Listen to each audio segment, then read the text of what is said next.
Northwestern, in conjunction with Judy Pistol from the First Presbyterian Church here in Alva, and Reverend J.F. Wicke from the Crosswalk Congregational Church. United Church in Enid.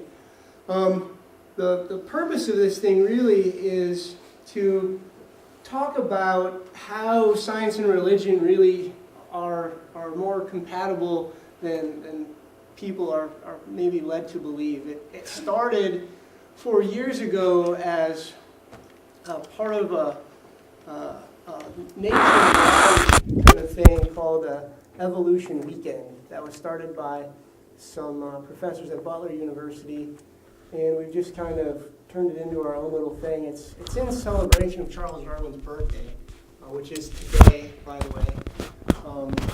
So when you're done, make sure you go home and have a in memory of Charles Darwin's birthday.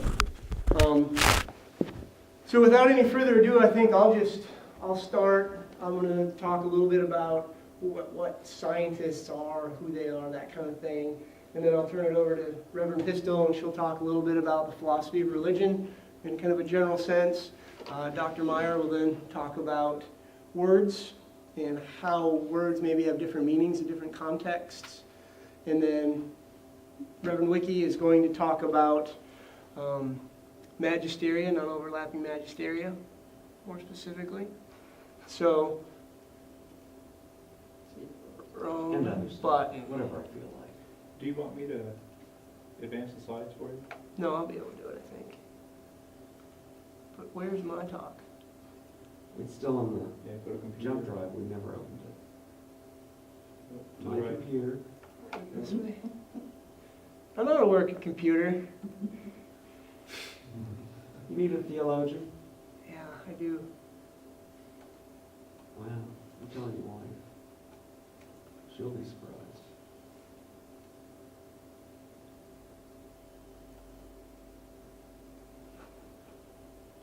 All right. If you could get the front light for me, though, I appreciate that. So, really, my talk really is just about science as being another job. It's just like being an auto mechanic or an air conditioning repairman or a plumber or a lawyer or a doctor. Okay, so I'll talk real briefly about what science is and what scientists are really, why someone would even become a scientist, where we do science, and then really a more personal look at what scientists are. Many of you already know scientists kind of in a general sense, being that many of you are science majors probably. But I want to start first with just a review for some of you about what science is.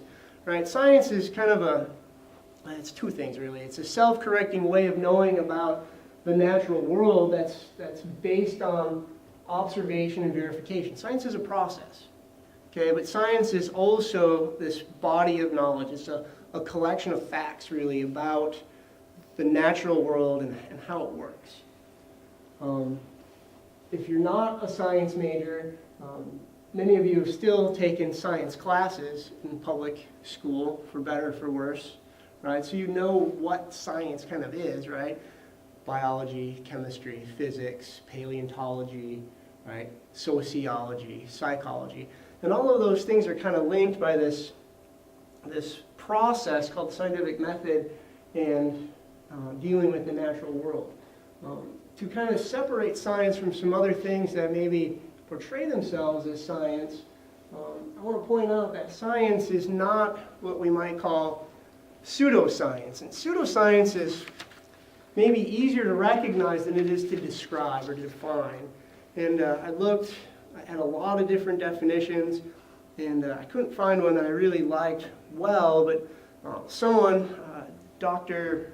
Dutch, I think his name is, from the University of Wisconsin, says, pseudoscience rejects the findings of science. It actually doesn't follow the scientific method, and oftentimes it's based on faulty observations or outright fraud. That's pseudoscience. Some examples of pseudoscience might be astrology, using divining rods to find water, that kind of stuff. Anti-science is a little different in that it is actually against the values of science. So anti-science rejects the values of science, especially things like objectivity, rationality, things like that.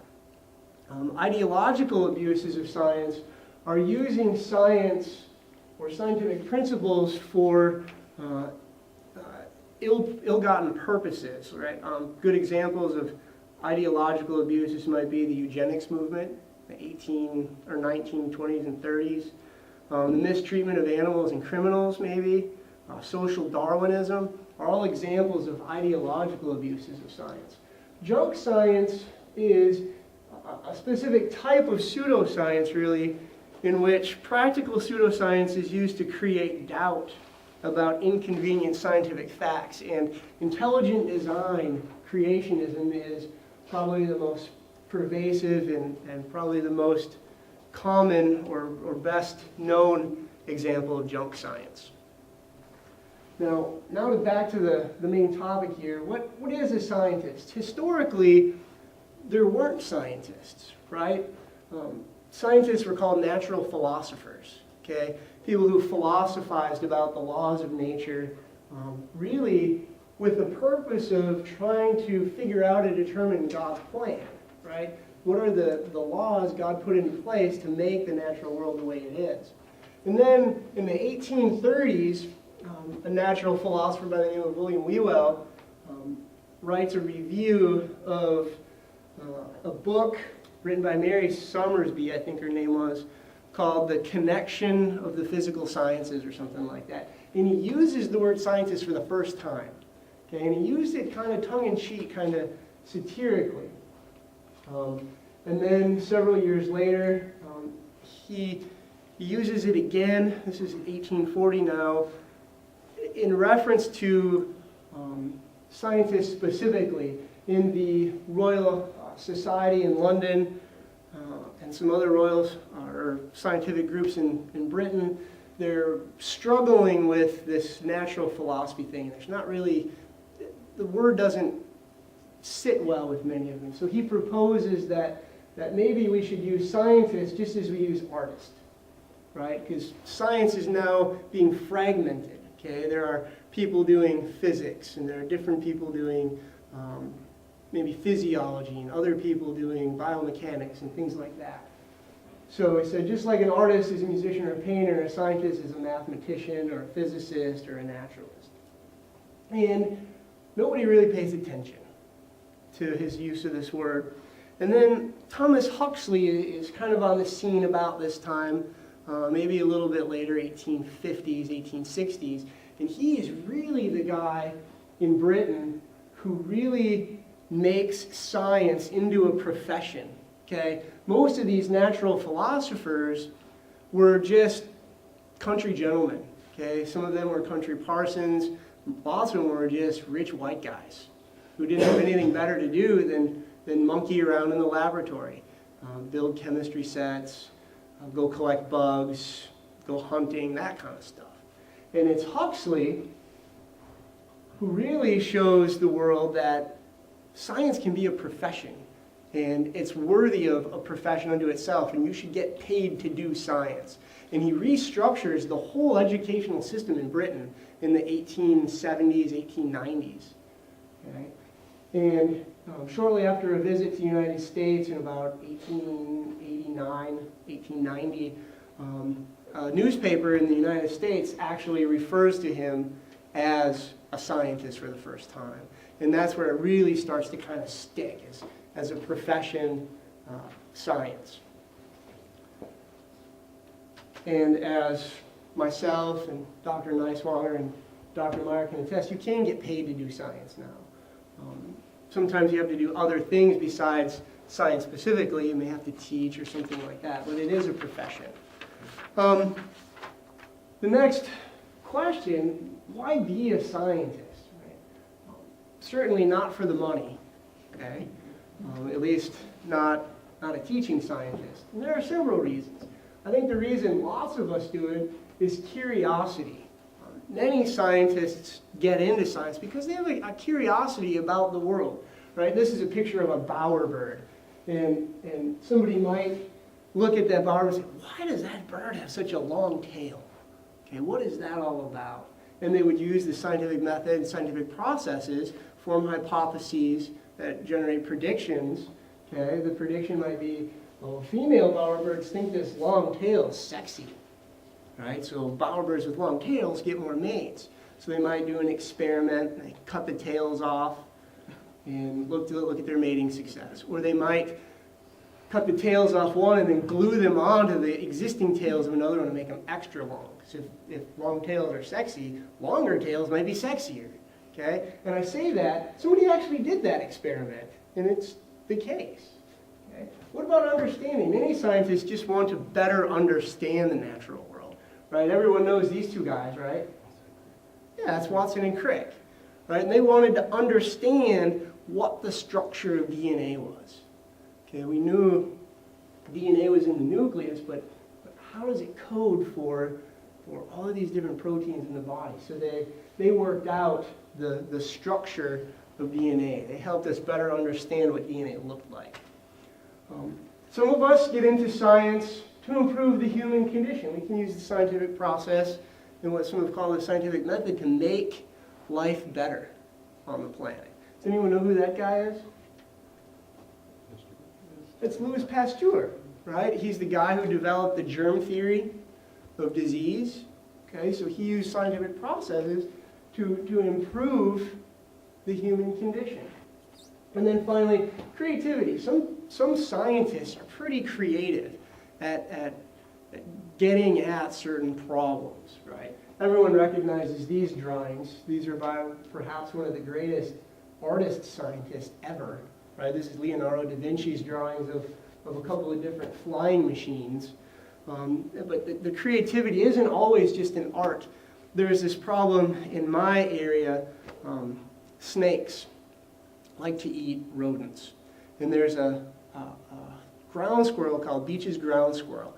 And they behave differently to different snakes. When they see a gopher snake, they just run away. Okay? When they see a rattlesnake, they don't run away. They turn their rear to them and lift their tail up and wave it back and forth. Okay? And they actually shunt blood to that tail so it sticks out. Snakes see in infrared. And somebody wanted to better understand how the snakes perceive this, so they used their creativity. They built a robo-squirrel that actually has heat elements in its tail, so they could adjust the temperature and then control the behavior of these snakes with robo-squirrel. So there are lots of reasons to be a scientist: to better understand the natural world, to satisfy curiosity, to maybe make things better in life, or just to be creative. We can do science a lot of different places. Most people think scientists just work at universities, teach a little bit, spend the rest of their time in the laboratories. But some scientists are medical scientists. They work in hospitals, trying to better understand diseases and immunity and physiological processes. Many government agencies hire scientists: the U.S. Fish and Wildlife Service, the Department of Defense, lots of different government agencies. Private industry, this is maybe one of the few areas you can be a scientist and make a pretty good chunk of change, especially if you're in the area of proteomics or DNA technology, maybe pharmaceuticals, things like that. And then I added this one kind of late in my presentation of the talk: citizen scientist. You don't have to have a PhD to do science. Okay, I was reminded as I was writing this talk of a woman actually named Margaret Morris Nice, N-I-C-E. And I'm the pastor at the Presbyterian Church here in Alva, and I started out in physics. I got my undergraduate degree in physics and spent a lot of time teaching math and science.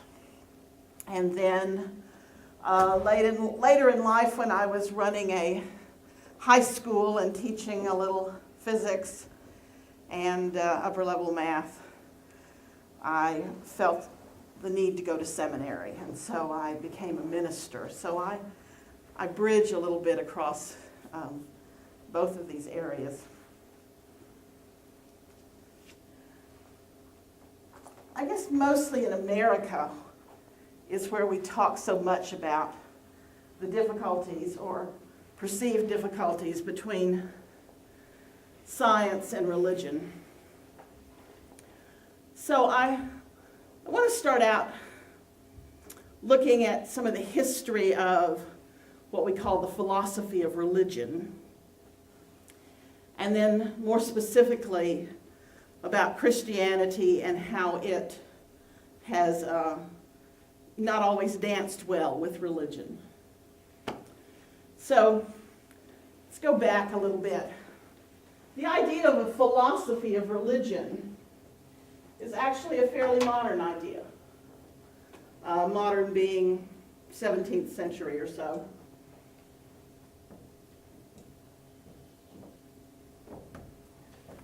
The term was first used, philosophy of religion. Now, prior to that,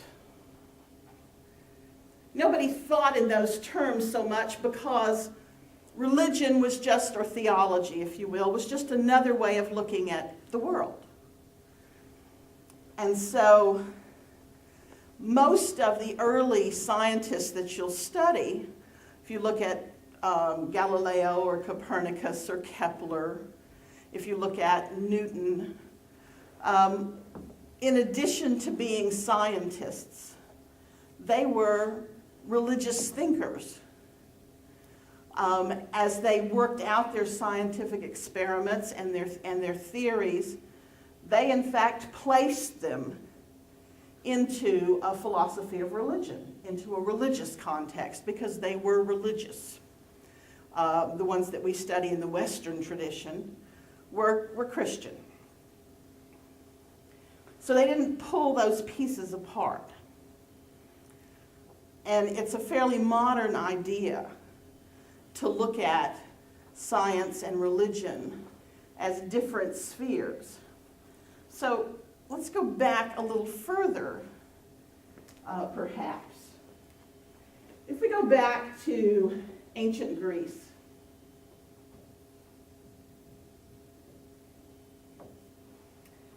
where, philosophy, Western philosophy is born, right? It's interesting. In the Greek language, they have interrogative words like we do, what and where and why, But in Greek, in ancient Greek, the word what and the word why are the same word. It means both things. So frequently, when philosophers or natural scientists are looking at the world around them and thinking about it, and they're asking the question, what? They're also asking the question, why? And they begin to look at the world and to say, where does this come from? And we get two different kinds of streams of thought. For the ancient Greeks, we have something called mythos and something called logos. Now, both these words kind of mean word or story, speech. They both mean that.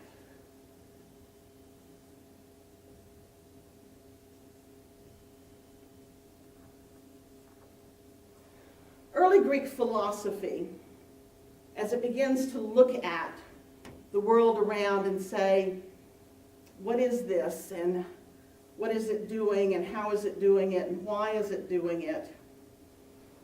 A lot of the answers they come up with trace back to something called mythos. The distinction of mythos is that things there trace back to some kind of supernatural causation. Okay, like gods, goddesses, whatever, okay? Logos tends to become a word where causes trace back to natural sources. Now, their ideas about what causes things are not the same kind of ideas we would have. If you look at ancient Greek philosophy, you'll see an understanding that the world is composed of, 4 elements, earth, wind, air, and fire, that sort of thing, water in there. But tracing an event that's here back to a natural cause is the beginning of science. Tracing an event here back to a religious or supernatural cause is what we would think of in modern world as a kind of religious causation. And they looked at both of these ideas and kind of held them on the same sort of footing. It became important for the ancient Greeks to talk a lot about knowledge.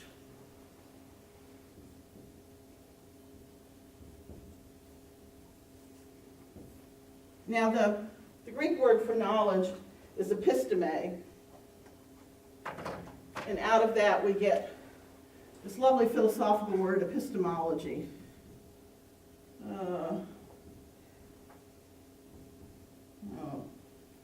You know, it's very difficult to write up here.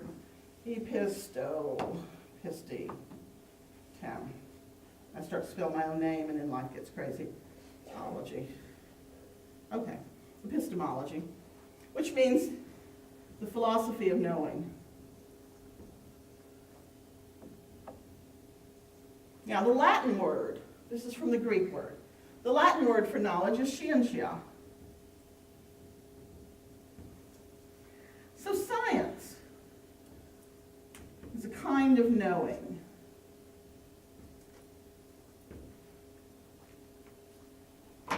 For the ancient Greeks, some knowledge goes back to this kind of world, a table.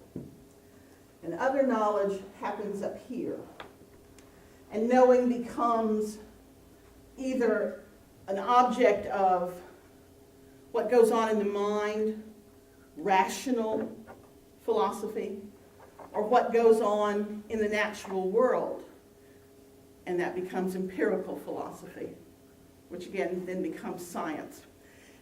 Now the problem in America happens when we take these ways of knowing and we take the Bible and we put them together, right? Our problems occur as soon as we open up the Bible, right? They occur in Genesis 1.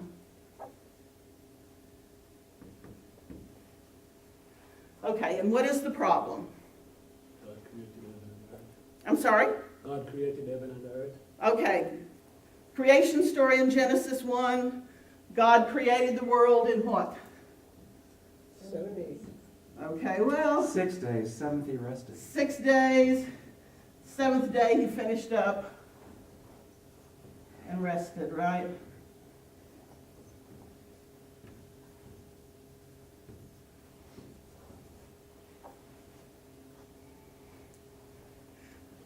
So the problem boils down to, do we consider this a literal story that in fact in what would be 24-hour days God creates? Or do we consider it a story about something else? A story about creation, but from a different perspective. Anybody remember what happens on those days? Mm-hmm. Well, here's something. This is kind of fun. The first day, what does God do? He creates light, separates it from the darkness. Remember the second day? He separates the water from the sky. Sets a dome, sky's up here, water's down here. Third day, he separates out the earth and the dry land and the seas. We get plants. What happens on the fourth day? The fourth day, God peoples, if you will, the first day. The fourth day, God creates the sun, the moon, and the stars.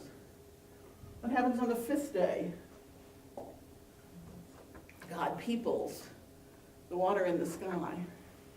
We get the fish, we get the birds. And what do you suspect happens on the third day? On the sixth day? God peoples the earth, right? So we get the animals, and we get humans. Now, the minute you see this, I don't know about you, I begin to think this is poetic planning, right? This is poetic planning. God loves to use metaphor.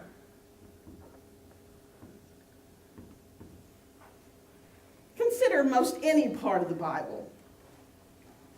I opened it up earlier to Isaiah. Well, let's not do Isaiah first. Let's really quickly do 23rd Psalm. Everybody knows that, right? What does the 23rd Psalm say? How does it begin? The Lord is my shepherd, right?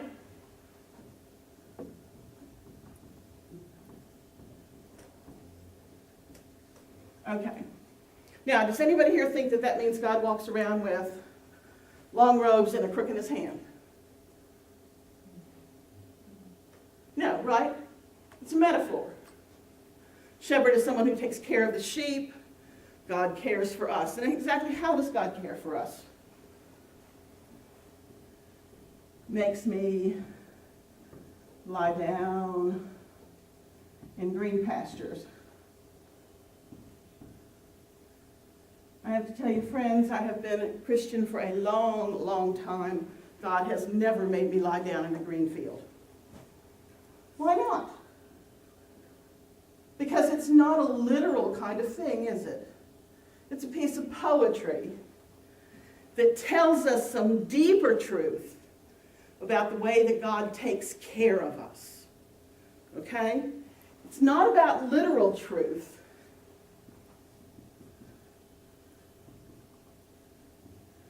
It's about deeper truth.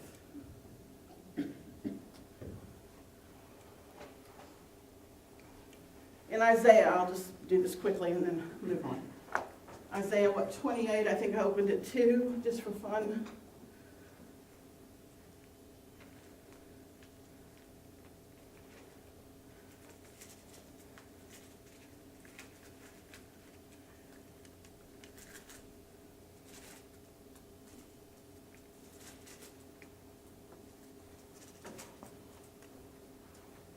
It says,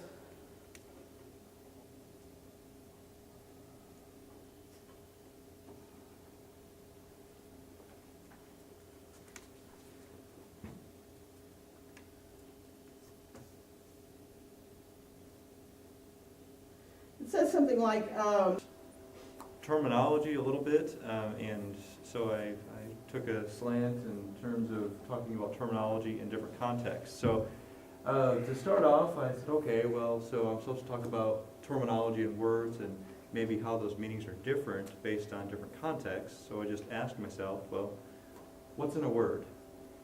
And then I switched it up a little bit. I said, okay, well, so how would you answer that question versus this question? What's in the word? This question has a very different meaning for a lot of people, because if you say, well, what's in the word? Well, the immediate thing to think of is Scripture. But all I've done is just change one little word. So that motivated me to go to the web, because oftentimes you see on church bulletin boards or billboards these catchy, witty sayings that really grab your attention. So I thought I would go there and look at what some of these billboards would tell me, and I should have known that I would be informed right away that not all of the answers can be found on Google.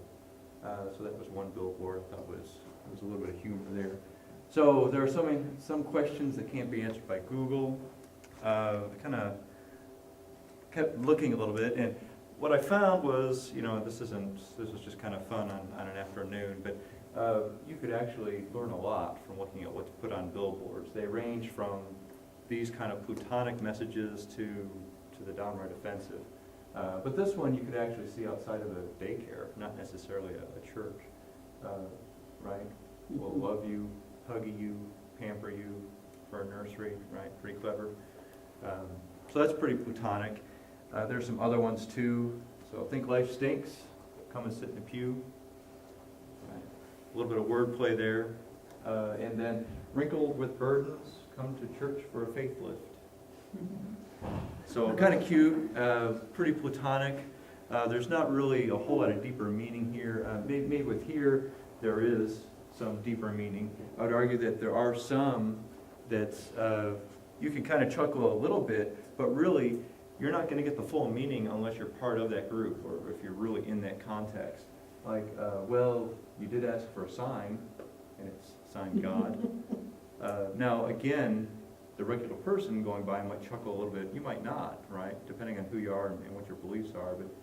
But then tomorrow's forecast, God reigns and the sun shines.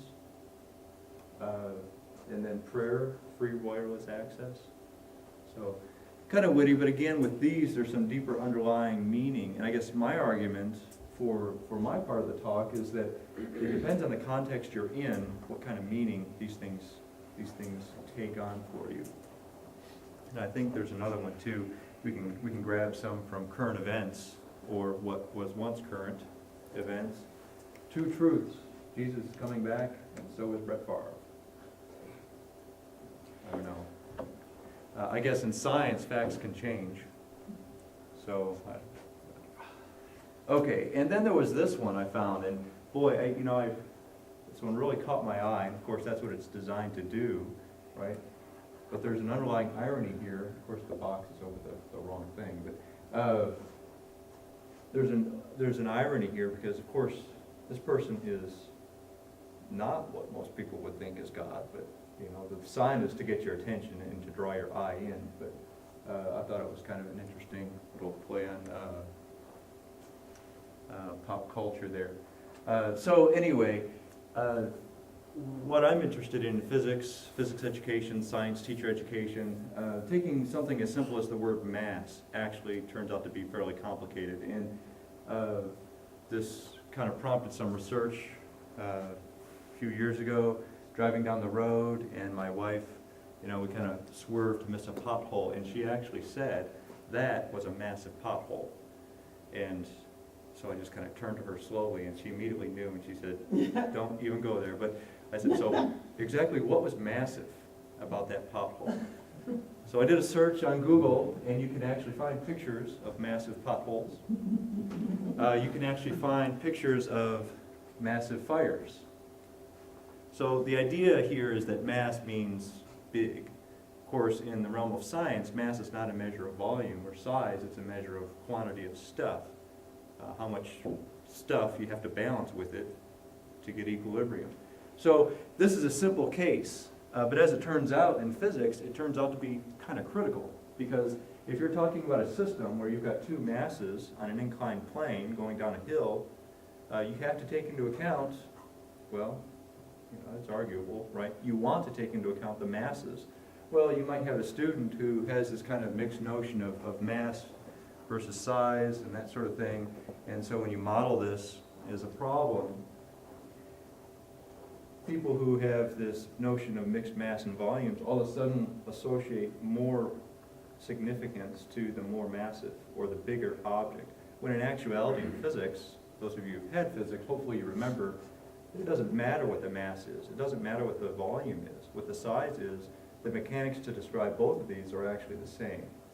But if you come to this class with these kinds of synonymous usage or mixed usages of words, it's likely to create confusion when you're trying to learn the material.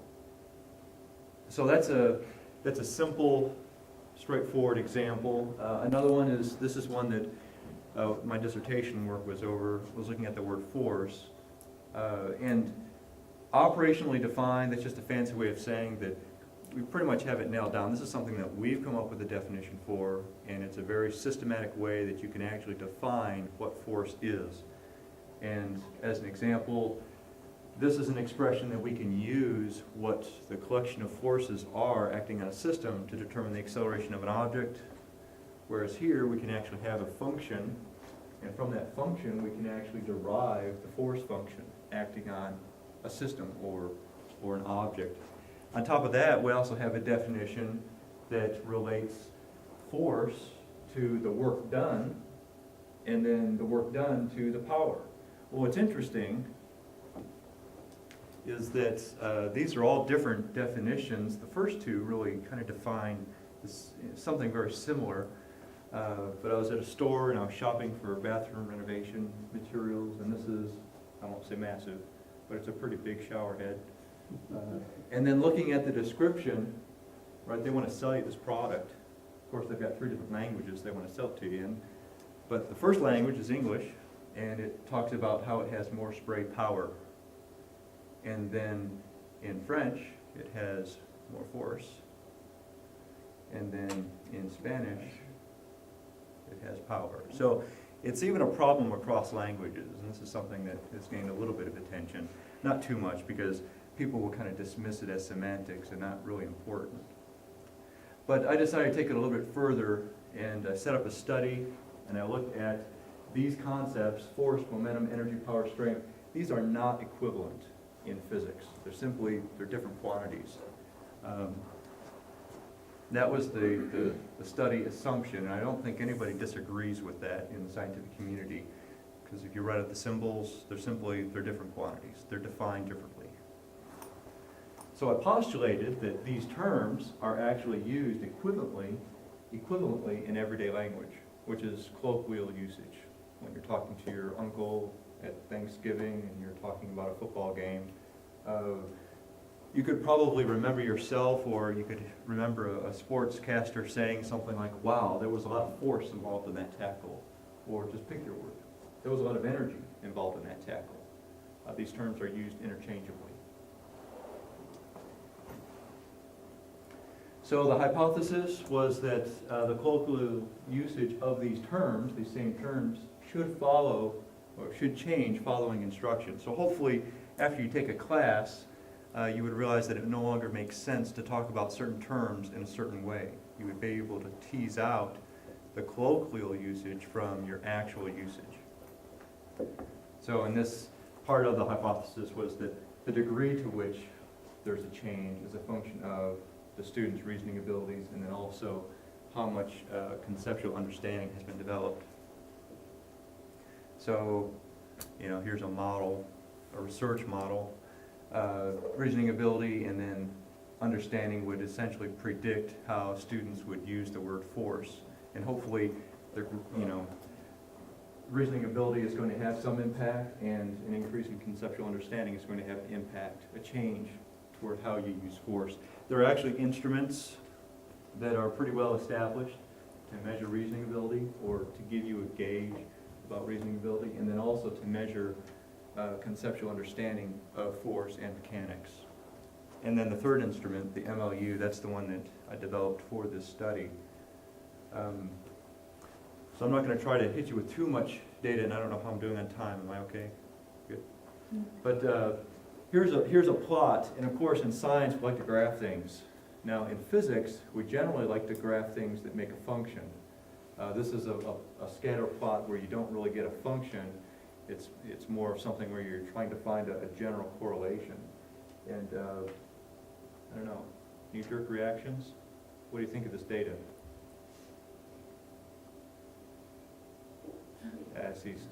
Yeah. Well, it's clearly going up across the bottom. Yeah, it's not great, right? I mean, it looks like It's not a huge buckshot. correlation. Yeah. There is something going on here. Now, I've got 2 different variables. I've got FCI gain, which is essentially the higher up on the y-axis, the greater the increase in understanding of force and mechanics. So somebody who has 100% FCI gain, that means whatever they got on the first test, on the final test, they got 100%. So that's really tremendous to get 100%. And I did have one out of 230 students. And then down here, this is essentially performance on that reasoning ability test. So the farther you are over here, or the further you are over here, the greater your ability to reason out complex systems and sort out or tease out variables. So what's interesting is that if you max out over here and you max out over there, you kind of end up with this little cluster. And this is what I've been interested in recently, in pulling out some free responses from these students, these participants. All of those individuals right there have high reasoning abilities and also high gains, conceptual understanding. Now the one thing that isn't on this graph, that isn't labeled yet, you should be able to tell that there are 3 different colored dots here. And the colored dots are basically grouped by mixing categories. Basically, the red dots represent individuals who change their usage of force, but in a bad way. Actually, after instruction, they used force more ambiguously or more inaccurately than they did when they first started the course. And the green dots represent a positive change. This is actually what we hope for. These individuals actually changed how they used force so that it was more accurate and more consistent. What do you notice about our high performers? No change. They're in the middle. They really haven't changed how they use the word force. So the usage that we get from everyday language carries over regardless, to some extent, reasoning ability and how well we understand the material. So I did something else to look at whether or not there was something else going on here, but this is a different way, kind of looking at the same information. Maybe what happened was, the reason they didn't change was because they had it right to begin with. But I did some other tests, and that turns out not to be the case. They mixed up the usage of the word force pretty much just as everyone else did at the beginning. So they did use it ambiguously at the beginning, and they continued to use it ambiguously after instruction. So that's the 0 change right there. So anyway, I'll kind of fast forward here. So some implications of this is, if colloquial usages of terminologies are difficult to regulate in a directed classroom, like physics, biology, whatever classroom it is, what does this mean for everyday life? What does this mean for you and I just every day when we're hearing stuff about, we go to a sermon and then we have conversations with friends and colleagues, and we're using the same terms. When we use terms in sermon, they take on a whole different meaning than when we're talking with other people. So that's a case where we don't have directed instruction, so there's not that aid to help us tease out the different meanings. So I think that this is not insignificant. I think that if it can be shown that with directed instruction, there still are problems with separating meanings in terminology, the problem is going to be worse when we don't have directed instruction. So if these challenges exist for technical terms with clearly defined operational definitions, the implication is, what does this mean for other terms like fact, idea, hypothesis? These are all terms that are used pretty regularly, and they're used ambiguously in everyday spoken language. That's a fact, right? Or with one of the very first slides, right? 2 truths. But what is a truth? You could get into a whole hour discussion if you ask some scientists, well, what's a truth in nature? That has a whole bunch of different meanings among scientists. But even model, people have different ideas as to what a model is. There's statistical models. There's a model for how we should live our lives. There's a scientific model that emulates what a real system does or how a real system behaves. And then this is a huge one right here, theory. This is the one that's probably most abused. In colloquial usage, theory is really just an idea that somebody has. And as soon as somebody is shown to be inaccurate, they say, well, there goes that theory. Well, scientists kind of abhor that usage, because in science, a theory is really an all-encompassing idea. It's more than a hypothesis. All right? A theory is an all-encompassing idea from which other hypotheses can be developed and tested. And so you can't just dismiss a theory based on, a whim, right? It can be disproven, and you should test and make sure, do everything you can. At Bright Divinity School, in a program of pastoral theology and pastoral counseling. And for my foreign languages, I was able to use my biblical Hebrew, and then I needed statistics so that I could understand what was going on in the scientific understanding of human thought or counseling. It's interesting because the three previous talks all build into what I have to talk about. And part of that is, and when Dr. Place and I were talking early on, I titled my part of the conversation, Letting God Be God. Now, in science, we make the atheistic assumption. Not atheistic, but atheistic. And I'm going to write that a little different than some might, because it's making an A theistic.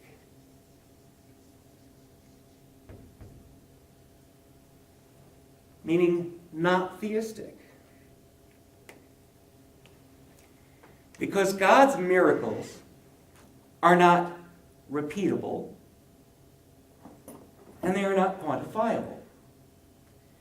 And science studies that in the natural world that is repeatable and quantifiable. Jesus does not turn the water into wine at human command. God does not part the waters of the Red Sea at human command. God does God's miracles in God's time. In fact, the reason that magic is so abhorrent in the ancient Near East is because it is thought that doing magic is forcing God to act, to be subject to human will. That's incredibly important to people in the ancient Near East. Now, we live in the 21st century, in a postmodern, post-colonial world, where we have understandings that magic, like they do with wands in Harry Potter, is not something that occurs in everyday life. We want it to occur. We'd love to have a owl-like Hedwig, wouldn't we? Wouldn't that be cool? Or to have that wand that, spoiler alert, Voldemort takes from Dumbledore's tomb at the end of the first part of Deathly Hallows. We want that to be true. And we want God impinging daily and micromanaging the world in ways. Now, part of what I would say, and Dr. Meyer's final slide gives me a jump-off point for this, is that reason is not the enemy of faith. In fact, between Reverend Pistol and I, we represent three of the greatest institutes of higher reasoning in this country. I come from a congregational history.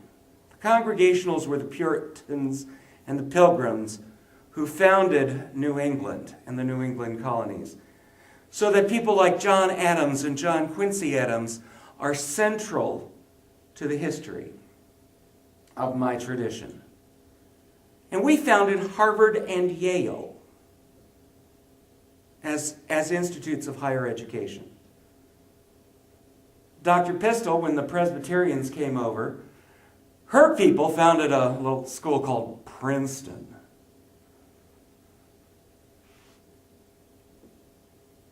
So that reason is not the enemy of faith. In fact, Anselm said that theology was faith-seeking understanding. Now, one of the things that I would say that folks on the side that want to force us to say that we have some sort of understanding of a scientific creationism is that they are inserting God in places where God does not want to be. So, they use Scripture and the beautiful mythopoetic stories of Genesis 1 and Genesis 2, which are very different creation stories. The cosmic God Elohim of the northern tribes in the first Genesis 1:1 through 2:2, creating all the cosmos at once. And you can tell that this is the word Elohim, which is the Jewish plural for God, and is used to refer to the cosmic God, because it's spelt G-O-D, no caps. In the beginning, God. If you look at your Bibles, it will be just G, small o, small d. That's Elohim, the word that the northern tribes used for God. Because you had in ancient Israel northern tribes and southern tribes that King David and King Solomon were trying to unite into one nation. Didn't last past Solomon. But you look at the second story, the garden story of the creation of humankind, and you see the proper name of God, the name that we do not take in vain, the name we do not say. That is the four Jewish letters for the name of God, or the Tetragrammaton, which in English we say Jehovah, which is a really bad transliteration, but maybe that's a good thing so that we're not constantly taking the Lord's name in vain. So that we have these two very different stories. The second, a cosmic God calling the worlds into being and speaking and things spring forth. And in the second story, we have a beautiful pastoral God. That God is the shepherd who is walking through the garden and forms the Adama, the undifferentiated mud creature, out of the red earth and breathes life into it in a very personal way. And then separates and teases them into male and female.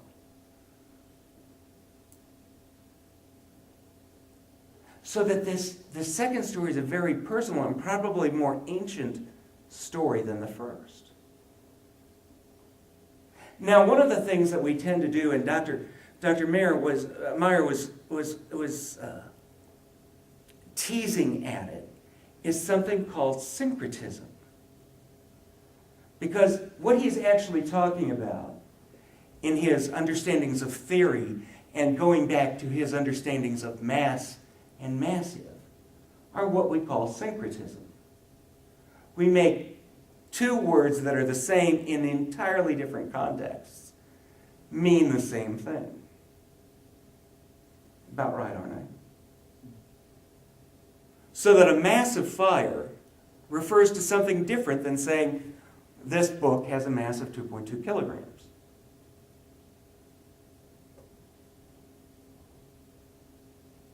Which would make it a massive book. One of the other things I want to get at is that people who are beginning, I've come to this realization over the last year, and particularly Dr. Place and Reverend Pistol have probably gotten tired of my saying, is that people who want us to focus upon these matters of doctrine, saying that we have to teach that God creates in scientific classrooms, are misappropriating God and God's message. Because they are the very people who do not want to teach these parts of the Levitical code. When an alien resides with you in your land, you shall not oppress the alien. The alien who resides with you shall be to you as a citizen among you. You shall love the alien as yourself, for you were aliens in the land of Egypt. I am the I am the Adonai Elohim, the Lord your God. That seems very clear. That when you have strangers living in your country, you don't oppress them. And yet what have we done in the state of Oklahoma, in the states of Texas and New Mexico, but created massively oppressive laws against aliens living in our land. We have set ourselves up as the enemies of God, on the one hand, while proclaiming in our classrooms we must teach that this same Adonai Elohim, Lord your God, wants us to believe that God only created the earth in 7 days, whatever that might mean. It's not just in the law, it's in the prophets too.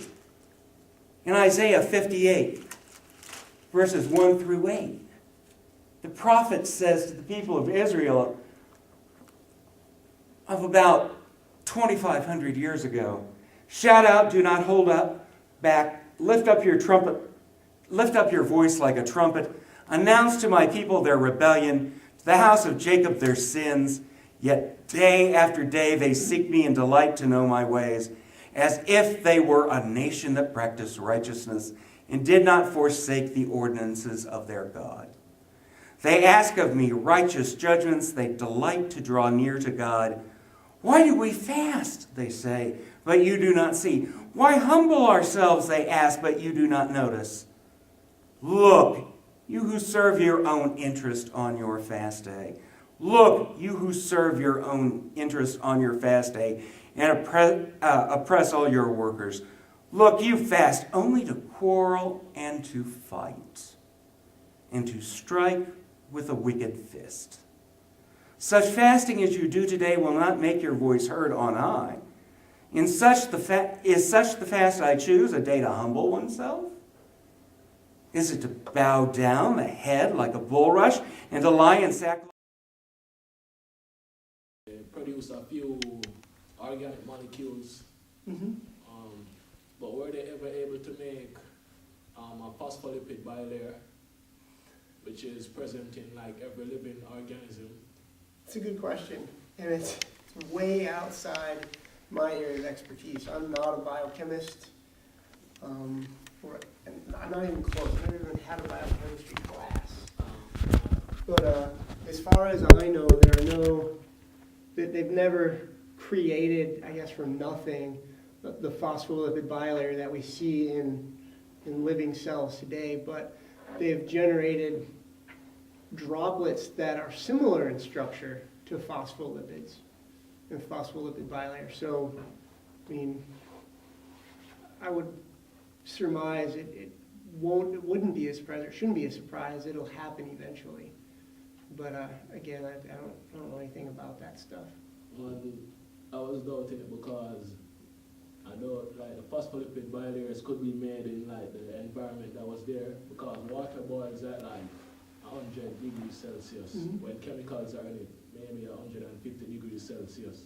A phospholipid bilayer, first you need to make a single layer, and then I doubt in like the environment it's possible for a bilayer to just be formed. And a phospholipid bilayer is needed for a cellular membrane, which is present in like every living organism.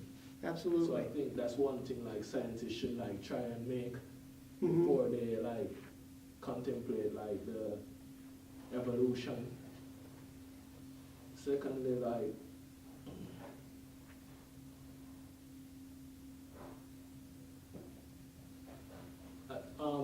God thinks there is a part in the Bible that said there are going to be false prophets, right? Sure. Yes. Where is the best place for that false prophet to like place their prophets? Well, I think all through Scripture we have stories about prophets and false prophets.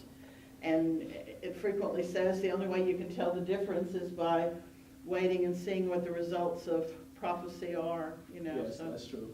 But one thing I don't like about the Bible, the Roman Catholics, they were ruling at the time when the Bible was written. So they decided like what was supposed to be in the Bible and what's like not supposed to be in the Well, Bible. they weren't Roman Catholics. If you want to talk about the way in which Yes. Scripture came together, the Old Testament books that we have are in a different order, but by and large the same books that the Jewish people accepted, say, at the time of Jesus. And they really hadn't closed their canon of books when Jesus was alive, but as the new religion, Christianity, began to grow, it kind of pushed against the Jewish people to decide what were the sacred books. And the canon that they eventually decided on is pretty much the same one that, say, Protestants use today. Now, in terms of the New Testament canon, by the time you get to the early church councils, it becomes important to say there's so many things being written by people that were alive at the time of Jesus, but mostly by the next generation. It becomes important to say, well, which ones are reliable and which ones aren't. Yes. And so they do make some choices then. And I mean, you can call it the Roman Catholic Church. It's probably better to call it the early Christian church. Has to make choices as to what things are out there that belong, you know, within our canon of sacred writings, and which other ones are maybe interesting, but we don't feel like they're quite, you know, in line with the other kinds of things. So yeah, they make choices, sure. But the decision that they made, like, changed people's personality, their perception of the world and God, and has caused like several confusions in the Bible. Well, Like yes and no. I mean, when the Protestants come along, in the Reformation times, if we look at, you know, 1500s, say specifically, they go back to what early books they can find and make an independent, if you will, decision about what constitutes these sacred books. And they make a slightly different choice, the Protestant reformers do, than the Roman Catholics have in their canon at that time. So there's certainly more books in the Roman Catholic canon of sacred text than there are.